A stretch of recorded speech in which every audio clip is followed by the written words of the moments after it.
Hello student, आज हम start करने जा रहे हैं न्यू चैप्टर। जो चैप्टर 6 है कॉन्ग्रुएंस ऑफ ट्राइंगल, वो स्टार्ट करने जा रहे हैं। आज से हमारा न्यू चैप्टर स्टार्ट होगा। So first write down chapter name,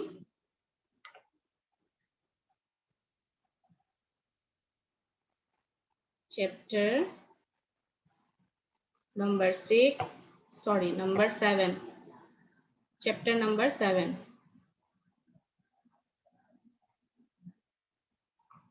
chapter number 7, congruence of triangle।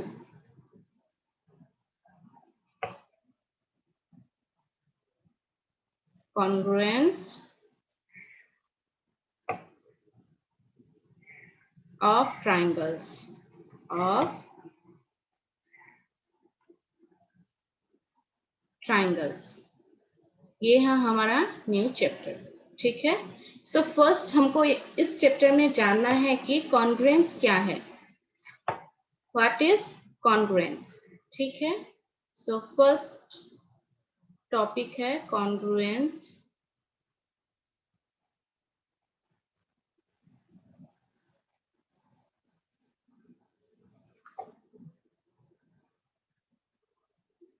अच्छा, कॉन्ग्रुएंस द रिलेशन, इसका डेफिनेशन है the relation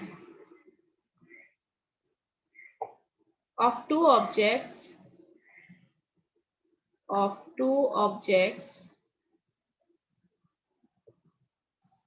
being congruent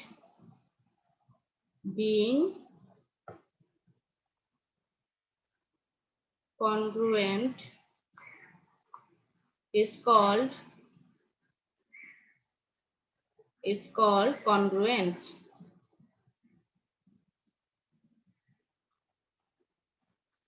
The relation of two objects being congruent is called congruence। congruent मतलब सब equal होना पड़ेगा। अगर अगर दोनों ऑब्जेक्ट ही इक्वल हुए, शेप एंड साइज सभी में अगर इक्वल हो गए, तो उसे हम क्या बोलेंगे, वो दो ऑब्जेक्ट क्या हो जाएंगे, कॉन्ग्रुएंस हो जाएंगे, उसे हम कॉन्ग्रुएंस बोलेंगे। ठीक है, नेक्स्ट है कोई फिगर अगर कॉन्ग्रुएंस हुआ तो congruence of plane figure।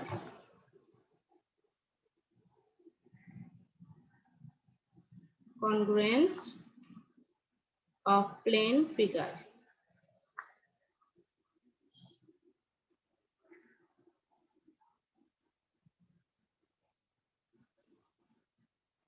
अगर कोई हम ऑब्जेक्ट ले ले, कोई अगर हम ड्राइंग ले ले, सपोज ये एक हमने एक प्लेन फिगर ले लिया, ये नंबर 1 और ये नंबर 2। यहाँ पे एकदम सेम नहीं हो सकता क्योंकि मैं मार्क करके नहीं कर रही हूँ। सो ये ले लिया हमने F1 और ये है F2।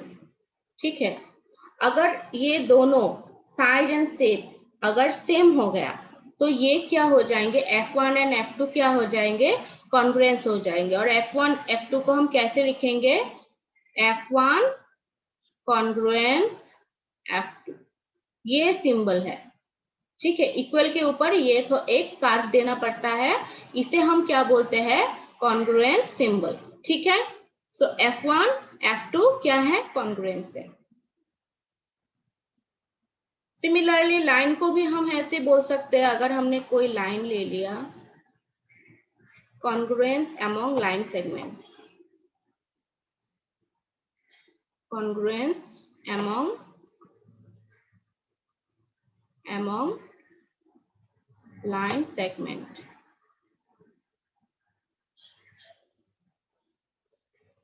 अगर हमने कोई लाइन ले लिया, सपोज दो हमने लाइन ले लिया, ये एक लाइन है और ये एकदम इक्वल होना पड़ेगा। ठीक है,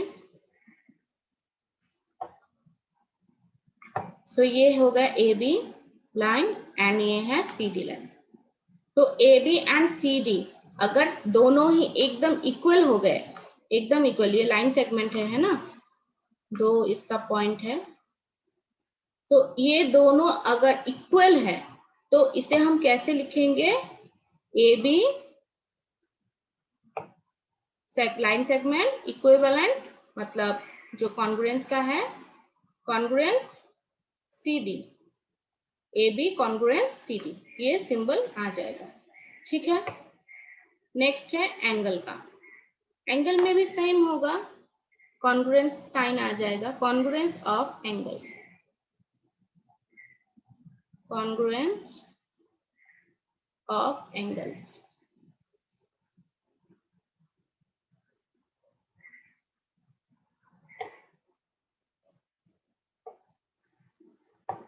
इसमें भी देखिए, अगर दोनों ही एंगल सेम एंगल है, सपोज हमने यहाँ पे ले लिया 60 डिग्री,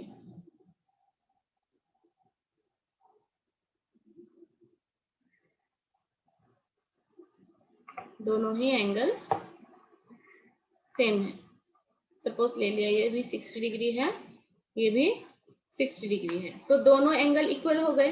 अगर दोनों एंगल इक्वल है तो इस एंगल को हम क्या बोलेंगे? सपोज इस एंगल को हमने नेम दे दिया ABC एंड इसका नेम है PQR। सो क्या होगा, ये ABC एंगल कॉन्ग्रुएंस टू क्या आ जाएगा? PQR। ठीक है ना, तो ये दोनों एंगल इक्वल है, सो इसका क्या हो जाएगा? ये कॉन्ग्रुएंस होगा। इक्वल मतलब कॉन्ग्रुएंस मतलब इक्वल, इक्वल होना मतलब कॉन्ग्रुएंस। ठीक है, दोनों एक ही बात समझाया जाता है। नेक्स्ट है, सेम होगा कॉन्ग्रुएंस ऑफ ट्राइंगल। ट्राइंगल का क्या, सब इक्वल होना पड़ेगा, उसका जो साइड है, उसका एंगल है, सब इक्वल होना पड़ेगा। ट्राइंगल,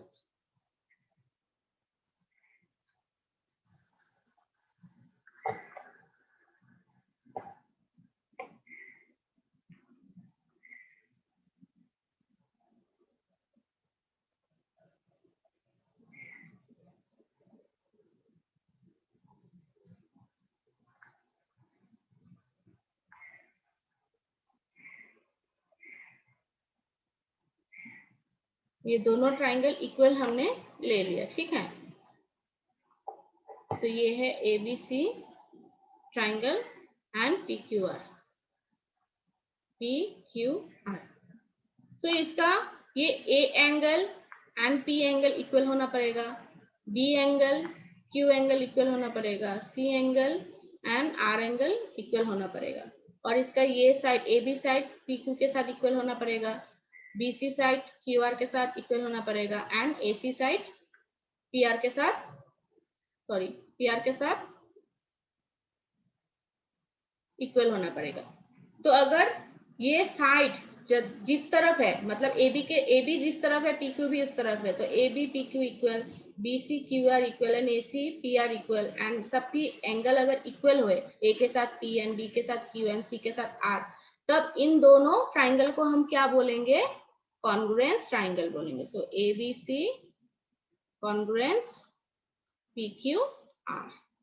सो यही जानकारी हमको चाहिए थी एक्सरसाइज 7.1 करने के लिए।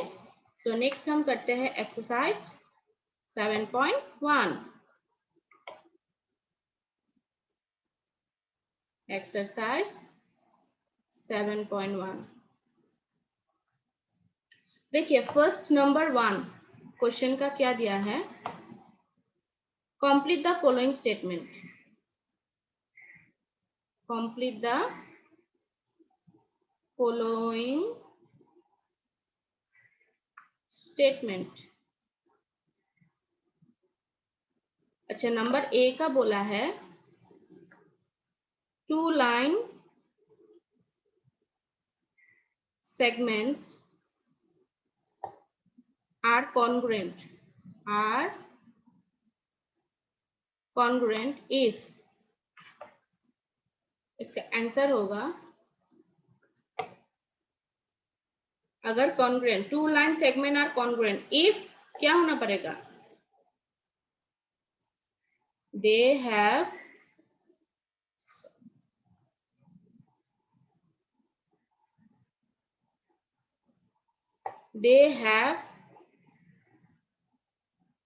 the same length। बोला ही था मैंने, जब मैंने कॉन्ग्रुएंट सेगमेंट का, लाइन सेगमेंट का बोला था, तब बोला था ना two line segment are congruent कब होगा, जब उसका क्या होना चाहिए, इक्वल लेंथ होना चाहिए, तो वो दोनों क्या कहलाएंगे, कॉन्ग्रुएंट कहलाएंगे। ठीक है, नेक्स्ट दिया है कि बी एंड सी, वो होमवर्क करना पड़ेगा आप लोगों को, बी एंड सी होमवर्क रह जाएगा, सिर्फ वही मतलब कॉन्ग्रुएंट के ऊपर ही बोला गया है होमवर्क, क्वेश्चन नंबर 1 का बी एंड सी, जस्ट उसका स्टेटमेंट कंप्लीट करना है। क्वेश्चन नंबर 2 भी होमवर्क करके लाना। ठीक है, नेक्स्ट है question number 3। Question number 3, if triangle ABC congruent triangle FED, ABC and FED congruent है under the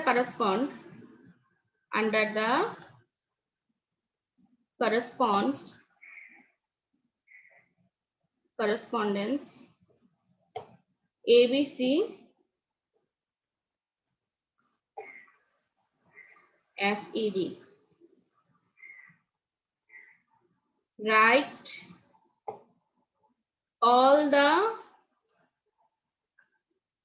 corresponding congruent parts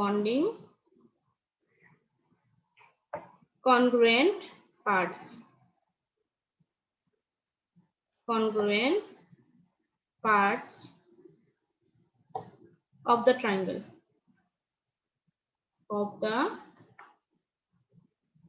triangles। Solution, इसके लिए हम फिगर ड्रॉ कर लेते हैं। पहले तो दो ट्राइंगल हम बना लेते हैं।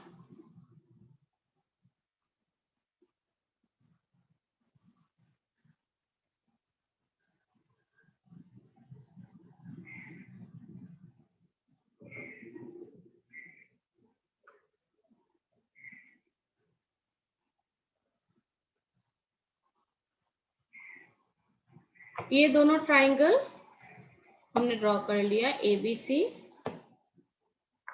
एंड FED, और इन दोनों को क्या बोला है कि कॉन्ग्रुएंट है ना। अभी इसका करस्पॉन्डिंग जो ABC एंड FED, ये करस्पॉन्डिंग बोला है कि करस्पॉन्डेंस है, तो इसका जो करस्पॉन्डेंस कॉन्ग्रुएंट पार्ट है कौन सा होगा। तो देखो नंबर ए के साथ, ये ए एंगल के साथ क्या होगा, एंगल F होगा, कॉन्ग्रुएंट से लिख लेते हैं, एंगल ए के साथ करस्पॉन्डिंग कॉन्ग्रुएंट कौन सा है, angle F, and angle B के साथ, ये एंगल बी के साथ कौन सा होगा, ये एंगल E, तो एंगल बी के साथ करस्पॉन्डिंग पार्ट कौन सा है, एंगल E, एंड एंगल ये C के साथ, मैं 3-3 करके दे रही हूँ, और ये एंगल D, ये दोनों क्या है, करस्पॉन्डेंस एंगल है। ठीक है, अभी साइड है, साइड कौन सा होगा, AB के साथ FE, तो AB के साथ FE लाइन सेगमेंट क्या होगा, करस्पॉन्डिंग होगा। BC के साथ ED, BC ED, and last one AC के साथ FD, AC के साथ FD, ये हो गया इसका करस्पॉन्ड जो ट्राइंगल जो ट्राइंगल का जो करस्पॉन्ड पार्ट था, कॉन्ग्रुएंट पार्ट था, वो है। ठीक है, अभी है number 4, question number 4, if triangle DEF congruence triangle BCA, write the part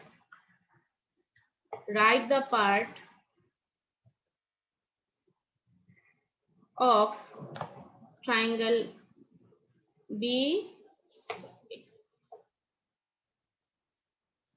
BCA that corresponds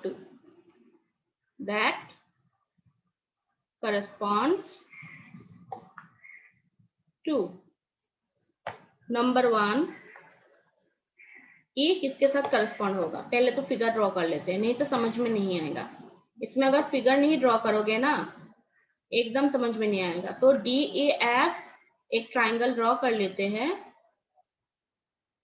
और नेक्स्ट BCA।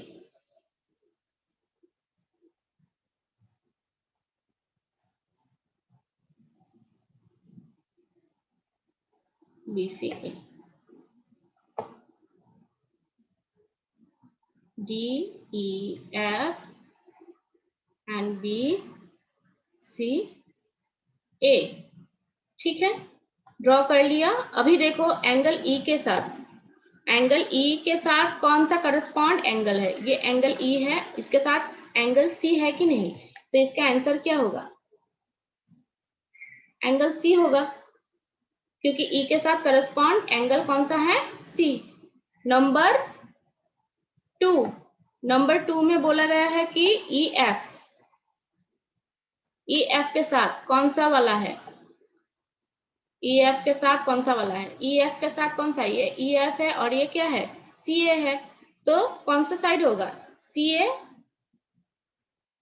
साइड होगा। EF साइड के साथ करस्पॉन्ड साइड कौन सा है, CA, ठीक है।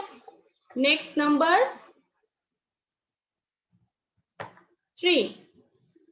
3 में बोला है एंगल F और नंबर 4 में बोला गया है DF। मैं डायरेक्ट लिख लेती हूँ क्वेश्चन, अभी आंसर करती हूँ, इसका आंसर और इसका आंसर। तो एंगल F के साथ देखो, एंगल F के साथ कौन सा है, ये एंगल F है, इसका करस्पॉन्ड कौन सा है, ये F है, इसका करस्पॉन्ड कौन सा है, एंगल A। तो इसका क्या होगा आंसर, एंगल A आएगा। और DF के साथ ये DF है, ये इस तरफ है, तो इस तरफ कौन सा है, BA है, सो BA क्या होगा, इसका करस्पॉन्ड साइड होगा, ठीक है। सो यही था एक्सरसाइज 7.1। तो आज मैंने ज्यादा क्वेश्चन नहीं है इसमें, इसलिए मैंने करवा ही दिया। 1-2 क्वेश्चन मैंने होमवर्क दिया है, वो आप लोग करके रखना। और आज सिर्फ यही जानकारी चाहिए आप लोगों की, कॉन्ग्रुएंस क्या है। अगर सभी part line and angle equal हुए, लाइन अगर 4 सेंटीमीटर एक का और नेक्स्ट का भी 4 सेंटीमीटर हुआ, इक्वल हुआ, सो वो दोनों लाइन क्या बोलेंगे, कॉन्ग्रुएंस बोलेंगे। अगर दोनों एंगल 60 डिग्री का हुआ या 40 डिग्री मतलब उसका क्वांटिटी एंड उसका जो वैल्यू है इक्वल हुआ, तो वो क्या कहलाएगा, कॉन्ग्रुएंस कहलाएगा। सो 7.1 जो एक्सरसाइज है इसी बात के ऊपर है, इससे बात के रिलेटेड है, ठीक है। सो आप लोग ये अच्छे से नोट डाउन कर लेना, और जो मैंने 2 होमवर्क दिया है वो होमवर्क करके रखना, ठीक है। सो आज के लिए इतना ही, थैंक यू, बाय बाय।